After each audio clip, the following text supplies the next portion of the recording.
আসসালামু আলাইকুম, সবাই কেমন আছেন? আশা করি সবাই খুব বেশি ভালো আছেন। সবাই কি ঈদের কেনাকাটা শুরু হয়ে গেছে? আমার তো শুরু হয়ে গেছে অনেক আগে। আসলে কি ঈদের জন্য না, বাচ্চাদের সব সময় জামা কাপড় প্রয়োজন হয়। আর যেহেতু এখন গরমের দিন, তার জন্য বাচ্চাদের প্রয়োজনীয় জিনিসপত্র কেনার জন্যই আজকে মার্কেটে যাওয়া। আমার মেয়েটা এত শুকনা হওয়ার কারণে মানে ওর জামা কিনতে গেলে আমার প্যারা খেতে হয়। তো এখন ওর জামাটা আমি ট্রায়াল দিচ্ছি যে ওর ফিটিং হচ্ছে কি না বা সব কিছু ঠিকঠাক আছে কি না। আমি অবশ্য বাচ্চাদের ঢিলা ঢালা জামা কেনাটাই বেশি প্রেফার করি।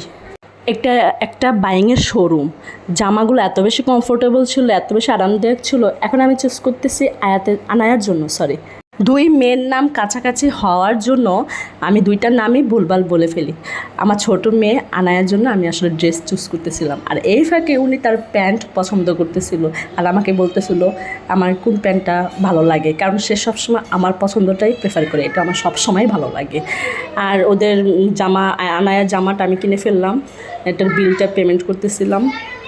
কুরবানিতে কেনাকাটার থেকে আমরা যেটা বেশি প্রেফার করি সবাই গরু কেনাটাকেই প্রাধান্য দিই, কিন্তু আসলে কি এখন হয়েছে কি, বাচ্চা যাদের বেশি, মানে আমার তো 3টা বাচ্চা, তাদের দেখা গেছে সারা বছরই কোনো না কোনো জামা কাপড় কিনতেই হয়। এটা এই যে ঈদ উপলক্ষে কিনা আসলে তা না, আমাদের সব সময় দেখা গেছে বাচ্চাদের জন্য এটা ওটা লাগে। আর এই যে আমি একটুখানি দেখিয়ে দিলাম, আর আমাদের শপিং শেষ, ওর বাবারটা গেঞ্জি কিনলো।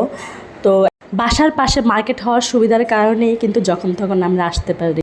কি শপিং করেছি আর কি কিনলাম সেটা আমি নেক্সট ব্লগে আপলোড করে দেব। আর মেয়ে বায়না করছে হাওয়াই মিঠাই খাবে, সে সব সময় মার্কেটে গেলে এই কাজটা করে। আজকে মার্কেটটা এত বেশি ফাঁকা ছিল, বা আশেপাশে রাস্তাঘাটের মানুষজনও কম ছিল, রাস্তাঘাটের ভিড়ও কম ছিল, জ্যাম ছিল না, মানে সব মিলে খুব ভালো লেগেছিল আজকের দিনটা। আর বারবার মনে হচ্ছিল রাস্তাঘাটগুলো যদি সবসময় এরকমই ফাঁকা থাকতো তাহলে কতই না মজা হতো, তাই না বলুন?